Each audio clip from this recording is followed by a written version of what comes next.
Buen día. En esta parte entonces voy a explicar los errores no intencionales dentro de los estados financieros. Los errores no intencionales son aquellos que ocurren sin intención de fraude o de ocultamiento y digamos que en general se originan por fallas humanas, descuidos o problemas en los sistemas de información financiera y contable. Digamos que estos errores pueden presentarse durante el registro de las operaciones, el procesamiento o la presentación de la información contable. Existen diferentes tipos de errores, entonces estos errores como errores de cálculo, errores de registro, la omisión de la información o la clasificación incorrecta de cuentas contables. Todos estos afectan directamente la calidad de los estados financieros a final de cada periodo. Las causas más comunes entonces incluyen la falta de capacitación al personal, el desconocimiento de las normas contables, el descuido en el manejo de la información o fallas en los sistemas. Por ejemplo, un caso muy típico es registrar una factura en una cuenta equivocada o ingresar el valor incorrecto también de la misma factura. Aunque digamos que estos errores no son intencionales, pueden generar impactos importantes a la hora, digamos, de los impuestos, la presentación de los estados financieros, eh, que pueden, digamos que, llegar a un punto donde no sea tan lo ideal, porque pues pueden ser errores costosos. eh, Pueden generar impactos pues, importantes como información financiera incorrecta, malas decisiones y pérdida de confianza pues, en la empresa. Por eso digamos que es fundamental contar con los controles internos adecuados que permitan prevenirlos y detectarlos oportunamente.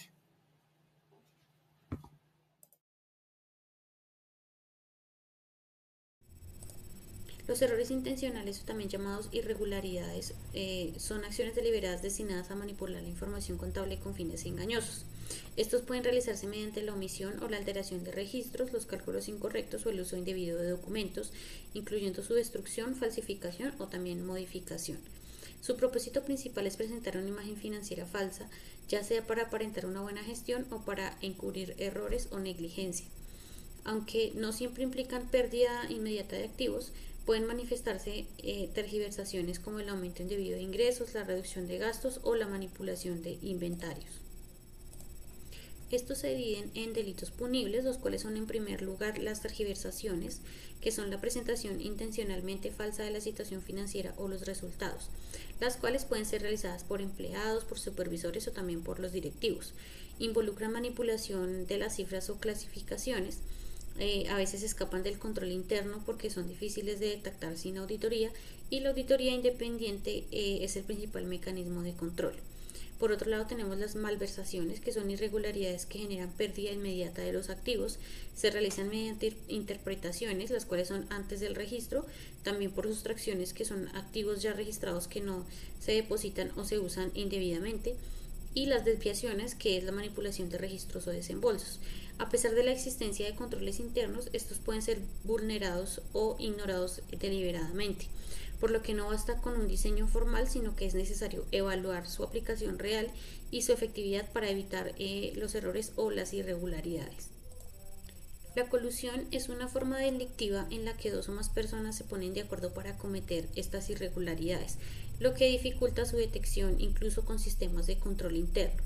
Debido a esto, aunque es difícil de prevenir, dichos sistemas deben diseñarse considerando esta posibilidad e incluir medidas que permitan su detección o también su mitigación. Por otro lado, tenemos lo que es la perpetración, que consiste en realizar irregularidades y considerar mecanismos para ocultarlas. Las técnicas o condiciones necesarias para cometerlas dependen del tipo de anomalía. Este tipo de error intencional implica cometer irregularidades sin intentar ocultarlas, generalmente por confianza excesiva o por debilidad en los controles. Aunque son actos deliberados, suelen detectarse con mayor facilidad mediante controles básicos y auditorías, lo que evidencia fallas en la supervisión. Por otro lado, el encubrimiento es un tipo de error intencional en los estados financieros que consiste en aplicar estrategias deliberadas para ocultar irregularidades y evitar su detección por controles rutinarios o también por auditorías. Esto puede incluir la manipulación de registros, la alteración de documentos, el uso de transacciones ficticias o coordinación entre empleados. que también pues es lo que es la colusión. Este tipo de práctica suele presentarse en entornos con controles débiles o fácilmente vulnerables, afecta gravemente la confiabilidad de la información financiera y requiere procedimientos de auditoría más rigurosos para lograr su identificación. Por otro lado, encontramos lo que son los desfalcos no encubiertos, los cuales pues son errores intencionales que generan una falta eh, evidente de activos debido a la falta de conciliación entre los registros contables y los bienes reales disponibles. Estos pues suelen originarse por debilidades en el control interno, como la ausencia de procedimientos clave o la falta de competencia e independencia personal del encargado. Al no existir mecanismos de ocultamiento, su detección pues es más directa, siendo la comprobación de saldos una herramienta fundamental para detectarlos.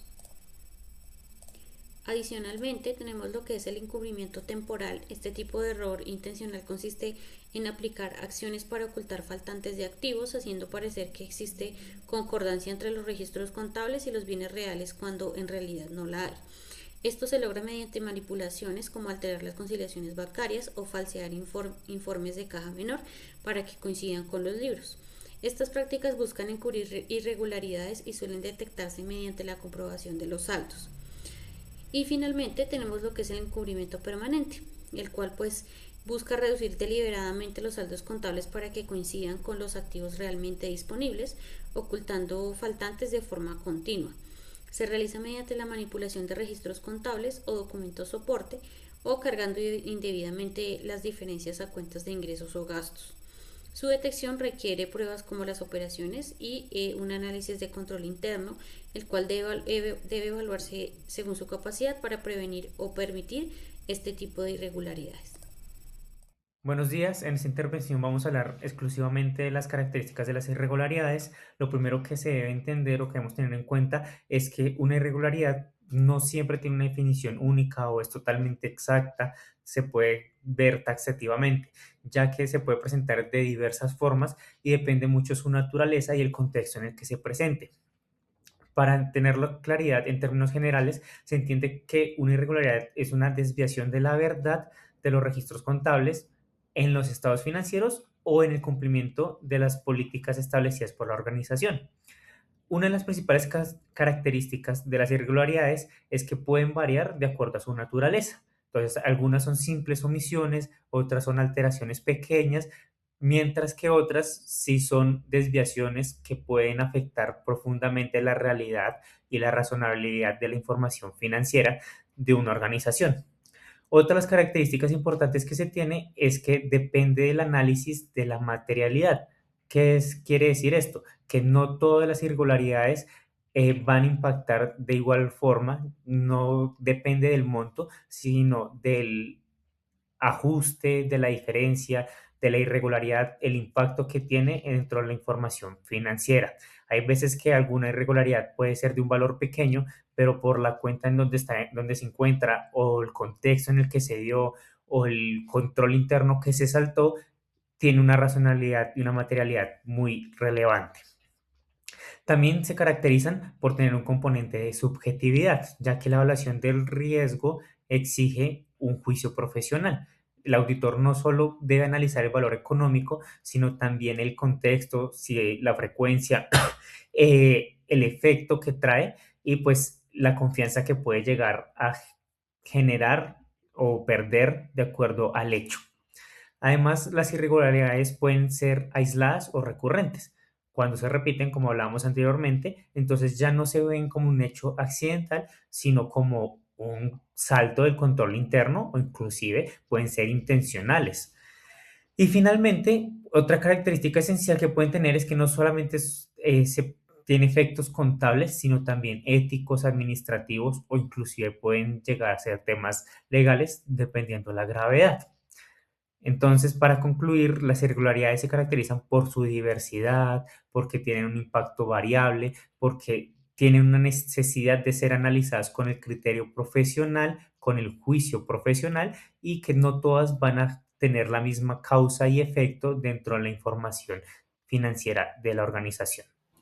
Ahora bien, en cuanto a la incidencia del Código Penal, es importante entender los errores contables, aunque no sean intencionales, pueden tener implicaciones legales. si no se gestionan de manera adecuada. En primer lugar, es necesario diferenciar entre error y fraude. El error es involuntario, mientras que el fraude implica intención de engañar. Sin embargo, cuando un error no se corrige a tiempo o se oculta, puede llegar a interpretarse como una conducta fraudulenta. Además, los errores se producen por descuido, falta de diligencia e incumplimiento de normas. Pueden considerarse como negligencia profesional.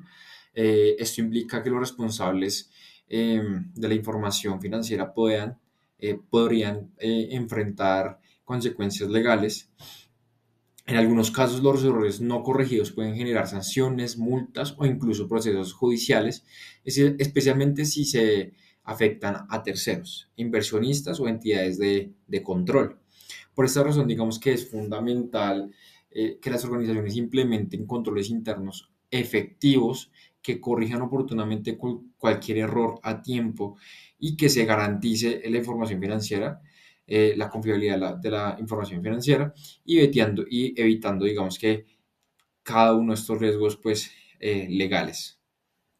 En cuanto a las conclusiones de este trabajo, lo que podemos evidenciar es que los errores en los estados financieros no siempre vienen de una misma causa y no siempre son intencionales, sino que pueden surgir de distintas formas y maneras. También, como revisamos anteriormente, pues el criterio y el juicio profesional va a ser muy relevante, adicional de que, pues en definitiva nos muestra que el control interno es una parte fundamental y transversal una de una información de una organización, ya que en esto nos revelan pues los hechos económicos y los errores y el impacto que puede tener a terceros y a la organización, y pues minimizar estos errores va a ser una gran labor del control interno.